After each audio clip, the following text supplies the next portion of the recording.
Hello दोस्तों, कैसे हो आप सब। मैं उम्मीद करता हूँ आप सब अच्छे होंगे। दोस्तों, ये जो टाइम है ना बिटकॉइन और क्रिप्टो करेंसी मार्केट के अंदर, ये सबसे पेनफुल और आप कह लीजिए अगर हमारी भाषा में बोले तो हमें इस टाइम पे बहुत रुला रहा है।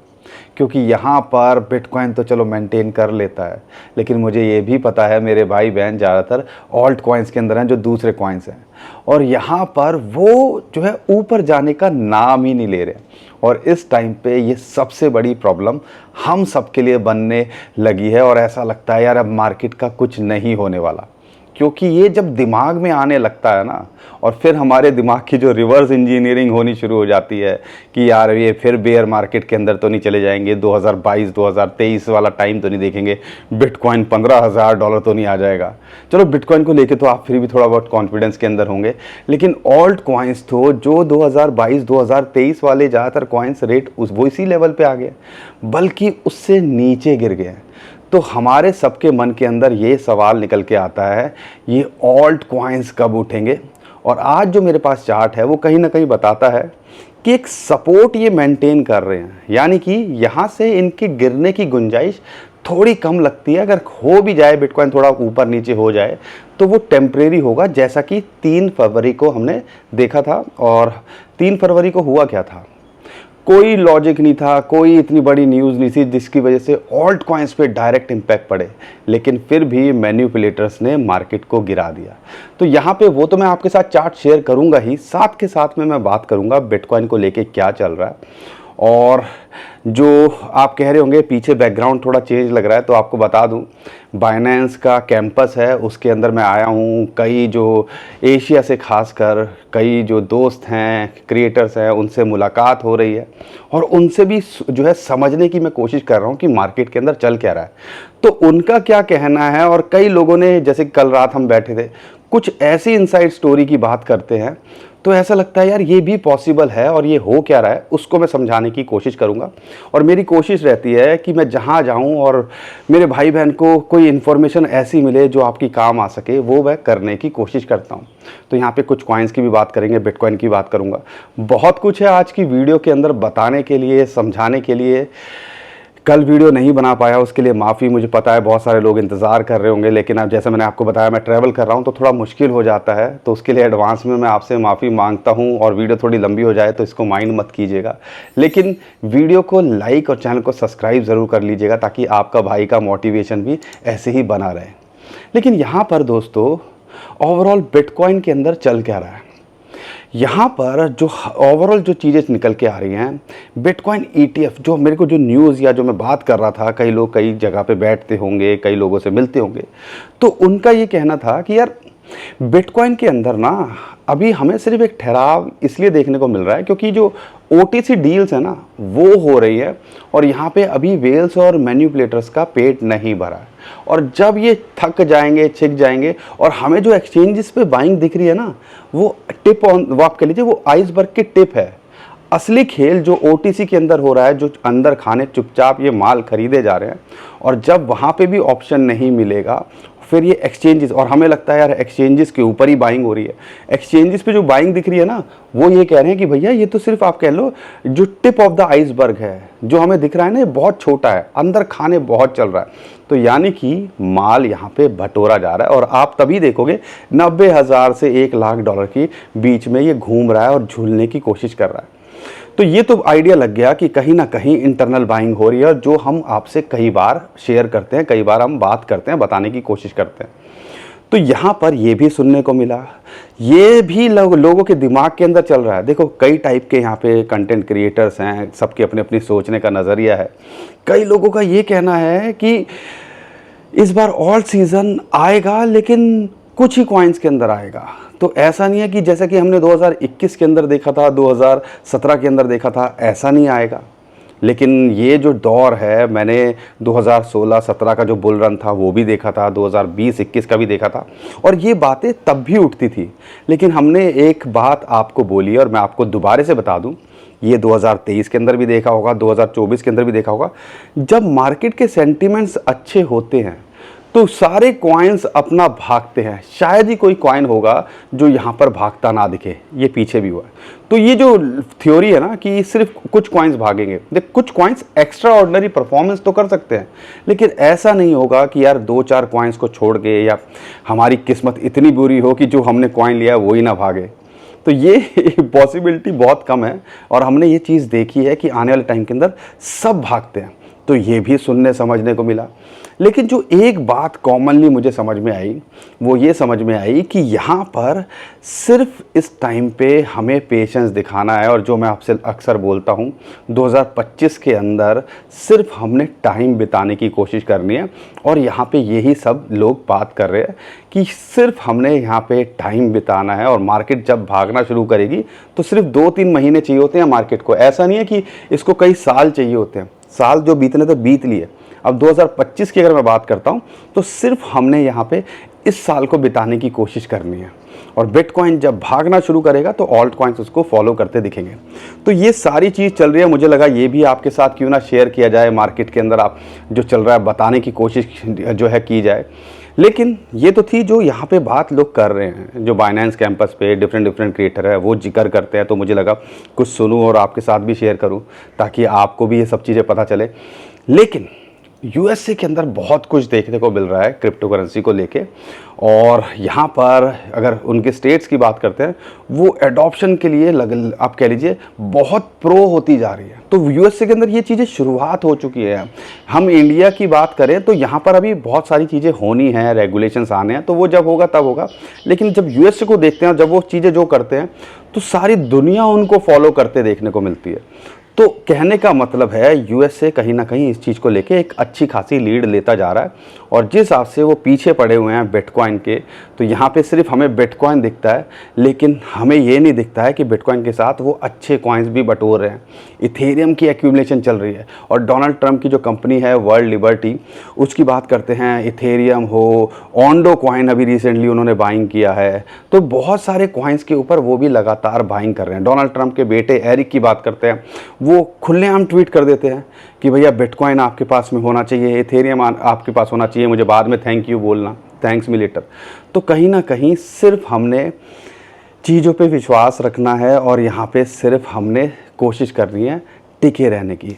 लेकिन दिल है कि जो भी मार्केट के अंदर ये जो हम चार्ट्स देखते हैं, तो वो दिल हिचकोले खाने लगता है और टेंशन बढ़ने लगती है। ये आपकी गलती नहीं है, ये सबके साथ होता है। लेकिन ओवरऑल जब मैंने सारी चीज़ें ऑब्ज़र्व करता हूँ और ये जब चीज़ें देखता हूँ, ये मैंने दौर 2017 में भी देखा था, 2016 में भी देखा था, जब पेशेंस लूज़ करने लगे थे। अगर मैं आज के लेवल पे देखता हूँ, हर बार लगता है यार इस बार तो मार्केट ऊपर जाएगी नहीं। और जब वो पॉइंट आएगा कि अब आपको लगने लगे इस बार मार्केट ऊपर जाएगी नहीं, तो समझ लीजिएगा असली खेल तब होगा। और ये खास कर जो मैंने फील किया था 2020-21 में सबसे ज़्यादा फील किया था, और वही चीज़ अभी हमें होते देखने को मिल रही है।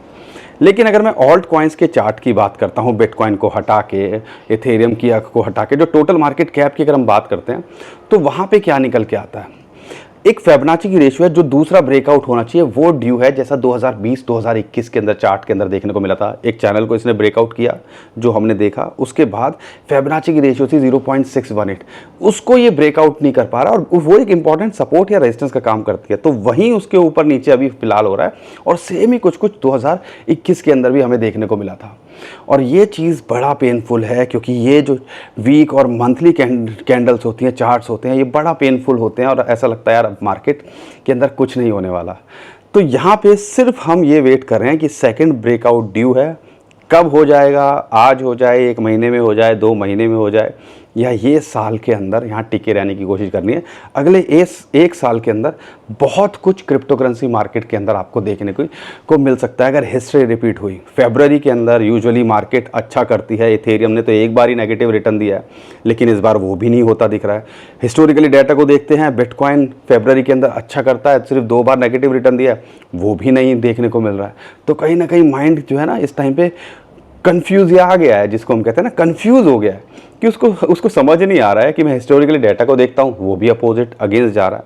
लेकिन अगर लार्जर पिक्चर में देखते हो, जो मैं आपको बताने समझाने की कोशिश करता हूँ, तो यहाँ पे यही समझ में आता है, सिर्फ शांति से बैठना है, और शांति से बैठना सबसे मुश्किल काम होता है। अगर मैं आपको बोलूँ ना कि सिर्फ 10 मिनट आप आंख बंद करके बैठे रहो बिना कुछ सोचे, बिना कुछ थॉट लाए, सबसे मुश्किल काम होगा आपके लिए। और यही चीज़ बड़ा पेनफुल होती है, और हमें तो यहाँ पे सालों बिताने और महीने बिताने कितना मुश्किल हो जाते हैं। लेकिन ये टाइम भी बीतेगा, थोड़ा सा पेशेंस दिखाओ और अपने भाई को सपोर्ट किया करो। इन्फॉर्मेशन कहीं से भी होती है, कहाँ लाने की कोशिश करता हूँ, तो लाइक तो कम से कम हमें कर दिया करो, हमारा भी मोटिवेशन बना रहे आपके साथ में और आपका प्यार यूँ ही मिलता रहे। लेकिन अगर बिटकॉइन के अगर चार्ट को देखते हैं, वही $1,02,000 के आसपास एक रेजिस्टेंस है। सपोर्ट की बात करते हैं, 100 डे मूविंग एवरेज जो कि लगभग $95,000 के आसपास आती है, वो इसके लिए एक सपोर्ट का काम कर रही है। तो ये इस जोन के अंदर अब फंस गया। अगर यहाँ तोड़ता है, ब्रेक डाउन करता है, तो एक सपोर्ट है 90 से लेकर $93,000-94,000। और अगर हम चाहते हैं $1,02,000 को ये तोड़ेगा, उसके ऊपर अगर वीकली या मंथली कैंडल क्लोज हो जाए तो समझ लीजिएगा फिर ये 1,10 के लिए। और हम अभी भी उम्मीद करते हैं कि इस मार्च के अंदर ये $1,25,000 के ऊपर या आसपास क्लोज करना चाहिए। होगा कि नहीं होगा आने वाला टाइम बता ही देगा। लेकिन शॉर्ट टर्म में हो तो लाइंस पे ट्रेड करो, और लॉन्ग टर्म में हो तो आपको पता ही है, सिर्फ यहाँ पे टाइम बिताने की कोशिश करनी है। और कोशिश करिए यार, जब हम कर रहे हैं आप भी कर सकते हो। लेकिन कहना आसान होता है। ये 3 तारीख का जो झटका आया था ना, उस सदमे से कई लोग निकल ही नहीं पाए, और फ्यूचर ट्रेडिंग वाले 2x 3x वाले भी नहीं बच पाए। तो वो सदमा जो है ना, वो रिकवर करने देता ही नहीं है। लेकिन यहाँ पे सिर्फ पेशेंस दिखाओ। और अगर मैं ऑल्ट कॉइन्स की बात करता हूँ तो उसके लिए सिर्फ एक इंडिकेटर का वेट हो रहा है, वो है इथेरियम। इथेरियम के अंदर बाइंग हो रही है इंस्टीट्यूशन की, वो दिख भी रही है, लेकिन हमें समझ नहीं आ रहा, क्योंकि इथेरियम यहाँ पे अच्छे लेवल पे टूट गया $4,000 के बाद में, अब दोबारा से $2,500 के आसपास चल रहा है। लेकिन अगर $2,500 के आसपास मिलता है, एक एंट्री यहाँ बनाई जा सकती है, एक इंपॉर्टेंट एंट्री $2,000 के आसपास आती है, वहाँ बनाई जा सकती है। एक इमीडिएट रेजिस्टेंस, इसको फिबोनाची की रेशियो है 0.5, या कह लीजिए 200 डे मूवी है, वो मिलती है। अगर उसके पार जाता है तो 3350 एक इंपॉर्टेंट रेजिस्टेंस है, या जोन के लिए 3350 से $3,500 $3,600। अगर उसके पार जाता है तो $4,000, और फिर हम $5,000 के आसपास हमें लगता है कि यार ये इसका ड्यू है। और जब ये तोड़ेगा तो फिर इसके ऊपर के जो कॉइन्स हैं वो भी आपको, जैसे लेयर 2 के कॉइन्स हो गए, आर्बिट्रम हो गया, ओपी हमने देखा है, चहचहाट पंछियों की सुनने को मिल रही है। तो माफ़ कीजिएगा, ये डिस्टर्ब कर रहे हैं, ये भी लगता है एग्री कर रहे हैं कि सिर्फ हमें पेशेंस दिखाने की कोशिश करनी है। लेकिन यहाँ पे ध्यान रखिएगा, हमने देखा है इथेरियम अच्छा करेगा। पार्ट 2 ऑल सीजन का जो हम चार्ट बोलते हैं, बिटकॉइन के बाद फ्लो आता है इथेरियम के अंदर, फिर बड़े कॉइन्स, फिर सारे कॉइन भागते हैं। तो वो पैटर्न अगर हो जाए, और ऐसा लगता है होना चाहिए, तो इथेरियम अच्छा करेगा, तो ये सारे कॉइन्स भी आपको अच्छा करते दिखेंगे। तो इस टाइम पे जो कॉइन्स अपने लोअर लो को तोड़ चुके हैं, अब बड़े कॉइन्स हैं और अच्छे लेवल पे मिल रहे हैं, जैसे आर्बिट्रम हो गया, मानता पे फोकस कर सकते हो, नियर पे फोकस कर सकते हो, एआई कॉइन्स की बैंड बजी हुई है, लेकिन जब ये भागेंगे फेच पे फोकस कर सकते हो, ड्रीम रेट्स पे हैं ये, एप्टॉस पे फोकस कर सकते हो। मैं तो कह रहा हूँ इस टाइम पे डॉट भी ले लोगे तो 50-100% तो ये कभी भी दे जाएगा, तो ये कर सकते हो। गाला पे फोकस कर सकते हो, बीएमएक्स पे फोकस करते हो, जो गेमिंग कॉइन्स हैं। तो गेमिंग आरडब्ल्यू के कोई कॉइन्स जैसे कि ऑनडो अगर $1 के आसपास आ जाए, उस पर फोकस कर सकते हो, नैरेटिव से फोकस कर सकते हो। लेकिन करना आपको ही पड़ेगा, और ये सारी चीज़ें आपको देखनी है, थोड़ा क्लोजली वॉच करनी है। लेकिन ध्यान रखिएगा, जो ट्रेंड में कॉइन हो, जिनकी हाइप बन रही हो और ज़्यादा नहीं टूटे, अगर वो डिप में मिल जाए तो मज़े वाली बात वो हो जाती है। तो उस पर ज़्यादा फोकस करने की कोशिश करनी है। ऑनडो अगर टूटता है अच्छा खासा, उस पर फोकस कर लो। XRP $2 के आसपास आ जाए, उस पर फोकस कर लो। ऐसी AD अगर $0.5 के आसपास आ जाए, उस पर फोकस कर लो। तो ये थोड़ा सा आपको सर्च करनी पड़ेगी, आपको ट्रेजर हंटिंग करनी पड़ेगी इस लेवल पे। और हंटिंग की तो बात क्या है, इस टाइम तो जिस तरह से मार्केट लूटी पड़ी है, और 50 टॉप 50 कॉइन्स पे भी फोकस कर लिया, तो ही आपको वो मल्टीपल टाइम रिटर्न देने का पोटेंशियल रखते हैं। लेकिन हम में से कई लोगों के क्या कमेंट आते हैं पता है आपको? मैं यहाँ पे बात कर रहा था, जब हम 2016-17 की बात करते हैं, लोग 100x 1000x की बात करते थे। लेकिन यहाँ पे अब ज़्यादा लोग बोल रहे हैं क्योंकि 5x 10x हो जाए, हम उसी में खुश हैं। क्यों? वो कैसे माइंड चेंज हुआ? क्योंकि भैया सबके पास में पैसे आ चुके हैं, सब अपना बोल रहे हैं कि मेरे पास इतना भी हो जाए तो हो जाए। लेकिन यहाँ पर अभी भी बहुत सारे लोग हैं और उनको समझ में आ गया क्रिप्टो करेंसी रातों रात अमीर बनने का जो है तरीका नहीं है, इसमें मेहनत लगती है। वो कई 2-4 लोग होते हैं लाखों के अंदर जो भैया कुछ पैसों से करोड़ों रुपए बना लेते हैं। नहीं तो समझदार आदमी ये सोचता है कि यार मुझे ट्रेडिशनल मार्केट से 2 पैसे एक्स्ट्रा मिल जाए, वो हमारे लिए सही है। तो 100x 1000x के फोकस ना करो, बेटर ये है कि अच्छे कॉइन्स पे अच्छे लेवल्स पे अगर मिल जाएं और वो भी मल्टीपल टाइम रिटर्न या अपने ऑल टाइम हाई को छू जाएं, तो ही हमारे मल्टीपल टाइम रिटर्न देने का पोटेंशियल रखते हैं।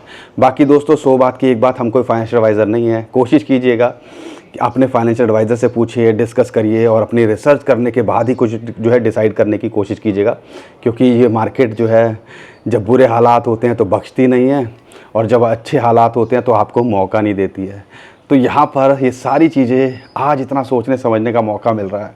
थोड़ा आत्ममंथन करो, थोड़ी चीज़ों को समझो और थोड़ा फोकस बड़ा रखोगे तो यहाँ पे आप कुछ ना कुछ कमा पाओगे।